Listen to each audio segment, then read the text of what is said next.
there, I'm Jacki Hayes, account manager at Podfox Media, where we help podcasters build sustainable strategy-first shows. Starting a podcast sounds simple until you realize it's one more thing competing for your time and energy. Let's talk about the real mistakes people make before hitting record. Not the stuff you've heard a million times. These are the things that actually lead to burnout, bland content, and wasted effort. First up, choosing a format that doesn't fit your energy. A lot of folks default to interviews, but that's actually one of the highest lift formats, especially if you're scheduling, prepping, and editing solo. Here's your permission slip. You're allowed to make it easy, and easy is sustainable. Try out a few formats: solo, guest, short form, and see what actually feels repeatable. And you can absolutely mix and match based on your goals and bandwidth. This is exactly the kind of thing we unpack in Podfox consulting sessions or our 6-month coaching packages. Your format that supports you and your business. Mistake number 2, not designing a listener journey. Most people don't start with episode 1. They start wherever they land. So if there's no on-ramp, they might bounce. Think of your podcast more like a library than a linear show. Here's what helps. Add a start here language in your description or a pinned episode. Use callbacks. Say things like, if you missed episode 12, that's a great companion to this. And record a short trailer that tells new listeners who the show is for, what it's about, and why they should stick around. Next, not budgeting time or support realistically.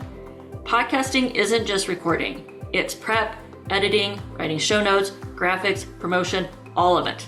You're looking at 3 to 5 hours per episode minimum. So instead of trying to DIY every piece, build a workflow that works for you and outsource just one part early, even if it's just editing or social clips. I'll tell you, batching and outsourcing are the only reasons my podcast has stayed consistent. Mistake 4, measuring success by downloads alone. There's so much pressure online to hit certain numbers, and honestly, a lot of people are inflating those stats. But here's the thing, a podcast mimics the intimacy of a phone call. If 8 to 12 people listen to your episode this week, that's the equivalent of having 8 to 12 warm leads sit down and hear your message. That could change your entire business. Instead of obsessing over downloads, look at who's reaching out after an episode. Are you getting more DMs or newsletter replies? Are people referencing your podcast on sales calls or in client conversations? Those are real wins, and that's what we help you track at Podfox. Mistake 5, forgetting to repurpose. Your podcast shouldn't be a content silo. It should feed your other platforms. Each episode can be turned into TikTok videos and reels, a newsletter, a blog post, a series of Instagram carousel posts, even client onboarding content.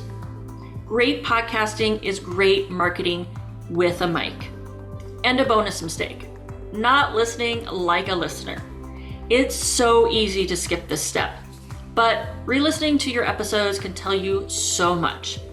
Ask yourself, is the value clear up top? Am I rambling or losing momentum? Would I share this episode? And would someone listening know what I do, what I offer, or how to hire me? Feedback doesn't just come from analytics, it starts with your own ears. So, quick recap. Choose a format that fits your energy. Create a listener journey. Budget your time and your energy. Don't chase downloads. Repurpose your content. And listen like a listener. You don't need polished production. You need a podcast that fits your life and your voice. If this helped, like the video, subscribe, and drop a comment with your biggest aha. And of course, if you want support, strategy, or done-for-you production, Podfox is here for you.